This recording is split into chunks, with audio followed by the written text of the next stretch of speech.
আজকে দেখলাম একজন উন্মাদ হয়ে গিয়ে বলতেছে জামাতে ইসলামের নারী কর্মীরা কোনো জায়গায় আসলে ওদের পোশাক খুলে ফেলবে। সে তার সহকর্মীদেরকে হুকুম দিচ্ছে।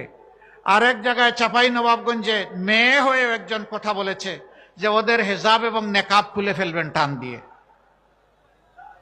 ওদেরকে ধরে পুলিশের হাতে দিয়ে দিবেন। এর নাম গণতন্ত্র?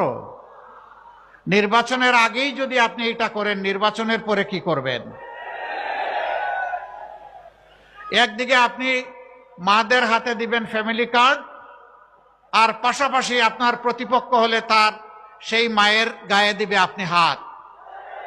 ওই ফ্যামিলি কার্ড আর হাত দুইটা একসাথে চলবে না।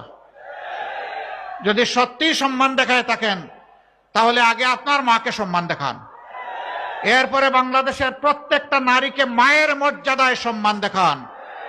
মানুষ আপনাকে ভালোবাসবে, আপনাকে